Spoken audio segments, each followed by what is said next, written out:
8:25, aquí estamos en plena conversación con nuestro invitado, que es una persona que realmente nos va a aportar esta conversación. Fíjense que había cierto optimismo de que cuando pasara el segundo plebiscito y se votara, para bien o para mal, saliera el sí, si era la prueba o el rechazo, el país iba a entrar en una senda, sobre todo en el Congreso, donde se iba a radicar otra vez la política y los políticos más experiencia iban a llegar a ciertos acuerdos mínimos para darle dinamismo a la gobernanza del país. Pero no se ve tan claro. Así que hemos invitado hoy a alguien muy especial porque es experto en conflictos y en resolución de conflictos. Francisco Pereira, abogado, experto en negociación política estratégica, con estudios de doctorado, postdoctorado, de diploma, tema resolución de conflictos. Entonces lo trajimos para acá a conversar con nosotros. Francisco, ¿cómo está? Bienvenido. Muchas gracias por la invitación, Alejandro. Oiga, a usted lo pilló de esta declaratoria de guerra interna a metros del epicentro del conflicto. Literal. Yo estuve en Guayaquil la semana pasada, me llevó una empresa que asesoro en materia de negociaciones, me llevó, yo me acuerdo que llegué al hotel y ya es muy raro para Chile ver afuera del hotel a un guardia armado, pero era un puro guardia con una pistola, un señor. Sí. Y como yo era mi primera vez en Ecuador, no sabía si era policía o si era guardia privado, y después supe que era un guardia privado. Bueno, ese fue el día que llegué, el lunes. Me puedo equivocar los días, Alejandro, pero llegué el lunes, me instalé en el hotel, al día siguiente me pasa a buscar una de las gerentas de la empresa, y me lleva al otro lado de la ciudad. Yo paso por afuera a la cárcel, me dicen, esta es la cárcel donde están los patitos malos. Los patos malos, me dice, y se acaba de escapar uno muy importante, el Fito. El número uno. El número uno, yo, qué interesante, yo totalmente no tenía idea. Se escapó el Fito, me explicaron algunas cosas, bueno, y me fui, estuve en la empresa, estuve hasta las 2 de la tarde, almorcé con ellos, y estamos almorzando, y empiezan a llegarle cosas a los celulares, o sea, ahí mismo. ¿Qué pasó? Mire, se tomaron el canal de televisión, tienen agarrado al animador, tienen granadas. ¿Eso estaba a cuánto? ¿Una cuadra? La empresa estaba a varios kilómetros, pero mi hotel estaba a 5 cuadras, o sea, yo además tenía que volver a la zona. Entonces los gerentes dicen todos los trabajadores para la casa. Y lo vi en vivo, cómo, no sé, eran 500 trabajadores, empezaron a agarrar su auto y me tocó volverme por las avenidas llenas de gente arrancando hacia sus casas, y yo tenía que ir al hotel que estaba al lado del canal de televisión. ¿Que todavía estaba tomado? Y todavía estaba tomado. Y yo me encerré en el hotel, yo dije aquí iban a haber más guardias, y estaba el mismo guardia con una pistola, el mismo solo. Y ahí estuve un rato, hablé con la gerente de la empresa, le digo, mira, mañana tenemos que juntarnos de nuevo, pero probablemente no lo hagamos, avísame. Me dijo, te aviso. Igual fui al día siguiente a trabajar a la empresa, no había nadie en la calle, o sea, sentí mucho, me pasó que sentí mucho la sensación del estallido social en algún momento, cuando decían que iban a subir hordas por Apoquindo, sentí ese, y también lo del COVID, fue muy raro. Ahora, ¿me asusté? Sí, pero no tanto, la gente estaba más asustada. Porque era muy nuevo para ellos, para mí no era tan nuevo. Además que un país que está en crisis, entre otras cosas múltiples, porque hay muchas razones, la misma clase política absolutamente fraccionada y también cayendo en este conflicto permanente entre el presidente elegido y el Congreso, que tiene otro nombre, Asamblea, ¿no?, que es opositora. Entonces el bloqueo es permanente.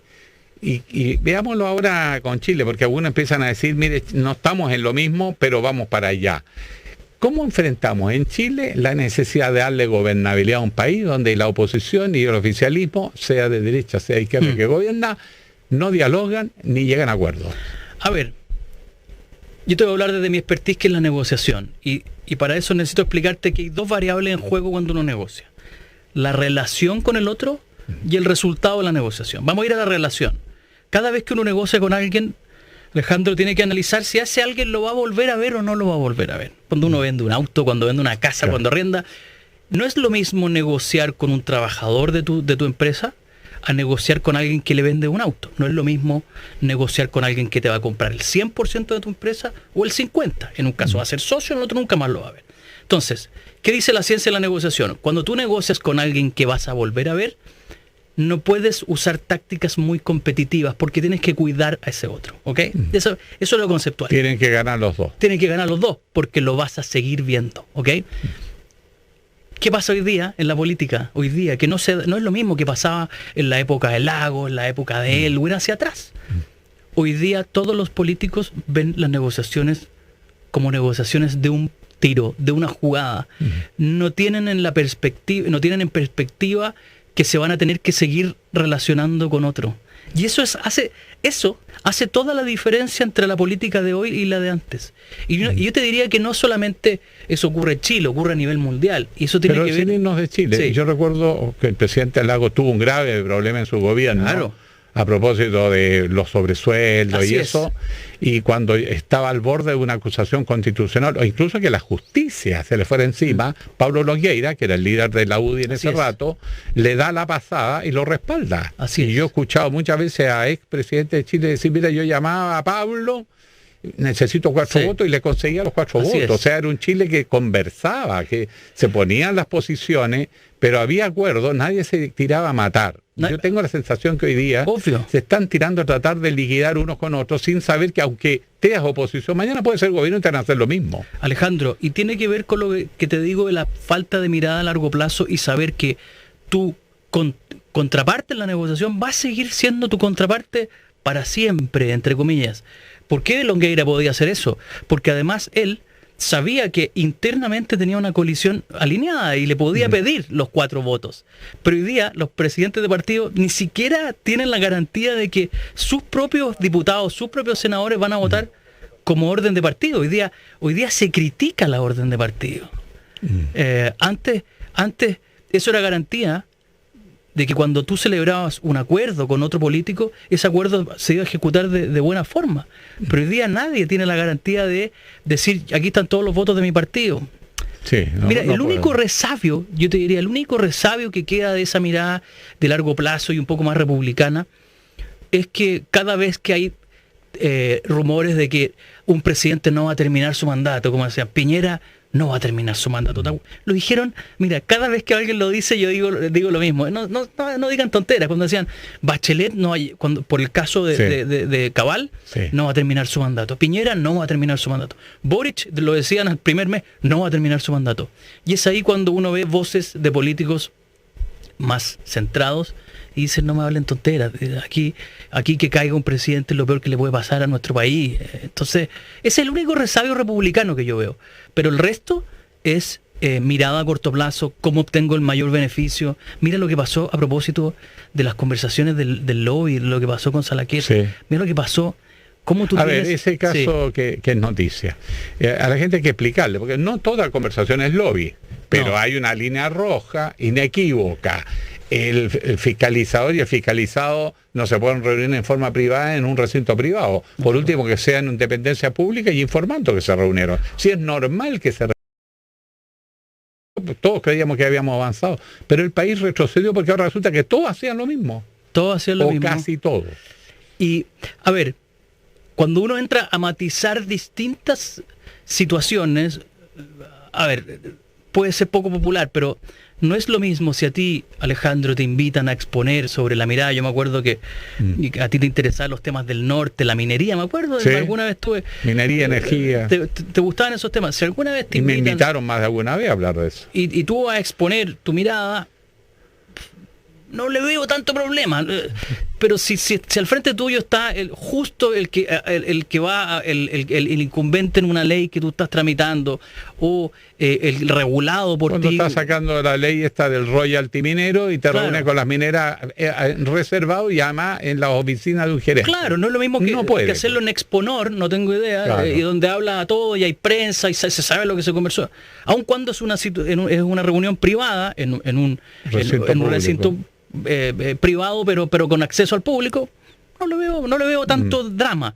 Si el drama es, y al final el drama es cómo Salaquet tiene tanto poder para convocar. No sé si ha hecho ese análisis. ¿Cómo la ministra... Es que depende de quién esté detrás. ¿Quién está poniendo la plata? Porque Salaquet no la está poniendo de su bolsillo. Hay quienes están organizando ese tipo de eventos. Ahora, no creo Él que... dice que él está haciendo un aporte voluntario. Sí, no. No. Pero mira lo que pasó con Natalia Piergentili, ¿Sí? o sea, Presidente de un partido. Que cuando dejó de ser presidente del partido, después fue vicepresidenta, empezó a asesorar a un ella, eso es muy, o sea, no sé si es más grave la explicación o no, cuando dice que las facturas se la hacían Salaquet, para que no quedara en evidencia que ella asesoraba a un líder gremial. Es complejo, en el caso de ella no es autoridad pública, ¿sí? Por lo tanto no es ilegal, pero no es ilegal, pero es impresentable. Pero Alejandro es vicepresidenta de un partido. Tiene poder sobre sus diputados, senadores.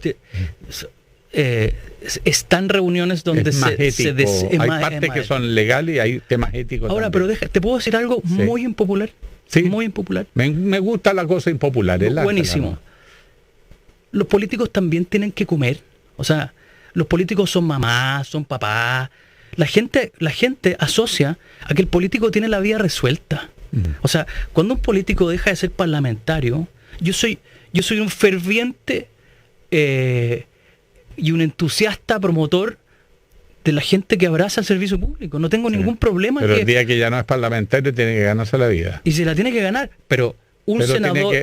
Tiene que poner los límites. Por ejemplo, uno que fue senador, dejé de ser senador, no existe la jubilación de parlamentario, por claro, dice, no, cree. Para toda la vida. Y ni hay ¿cómo le llaman? Un desahucio por año de servicio, no. El día que dejaste de ser parlamentario se acabaron los ingresos, se acabaron todos los beneficios. Entonces, a partir de ese momento tú tienes que trabajar. Pero si es incompatible o con tu anterior imagen, uno tiene que cuidarla. Ahí entra la ética de definir y hacer público si está haciendo algo que pudiera alguien considerar que es un conflicto. Y si eres periodista, estás en un medio, tienes que declarar cuando haces otras cosas que pudieran ser conflictivas. Claro. Pero también no todo lo resuelve la ley, es la ética. Y eso lo veo muy ausente. Pero voy a decir algo muy impopular. ¿Qué hace un abogado que fue diputado durante 12 años? Tiene familia. Sí. Y te lo digo de izquierda, de derecha, esto es de una mirada de república. ¿Qué hace un diputado que estuvo 12 años en el Congreso si cuando sale no sabe presentar un escrito en un tribunal? No sabe. Y tiene que vivir. Los he visto llorando. Absolutamente. Y tiene que vivir, y tiene hijos, y tiene familia. O sea, es impopular, pero por eso que yo creo en la carrera política, creo en la gente que abraza el servicio público, y yo les tengo un grado de admiración gigante. O sea, el nivel de exposición que tienen es gigantesco. Hoy día un diputado no se puede sentar en un restaurante a comer tranquilo porque alguien lo va a estar apuntando. O sea, mi respeto a los que están en política, absolutamente. Francisco, para terminar, esta salida, ¿qué recomendarías tú a la clase política? ¿Esto va gratis, muchachos, diputadas? Brevemente, ¿qué les recomienda? ¿Cómo se sientan a conversar? Lo primero es estar dispuesto a ser persuadido. Eso es lo mínimo para logre persuadirte de alguna forma, porque siempre digo yo que el diálogo está sobrevalorado si es que el otro no está dispuesto a ser persuadido. Ahora, la pregunta, Alejandro, ¿están dispuestos a ser persuadidos? Sobre todo mirando la lógica del corto plazo, cuando la mayoría de las personas dice que quiere que su 6% vaya a una cuenta individual. ¿Por qué la oposición tendría un incentivo a aprobar el 3-3? Haga la encuesta entre los jubilados y dígale, usted quiere que lo mejoren, y depende a quién le hace la encuesta también. Pero alguien te dirá que se puede mejorar directamente, y la PGU va a subir ahora a través de la PGU, y no hay un montón de ciencia detrás de quién se beneficia con el 3% solidario, ¿no?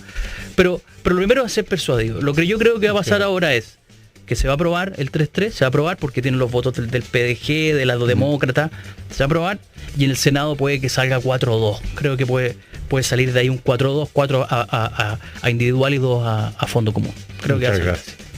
Bueno, un agrado conversar. Francisco Pereira se salvó en Ecuador, tenía la rebelión al lado, llegó a nuestro país, experto en manejo de conflictos. Creo que está faltando ahí un poquito más de ponerle cabeza a las negociaciones. 8:39.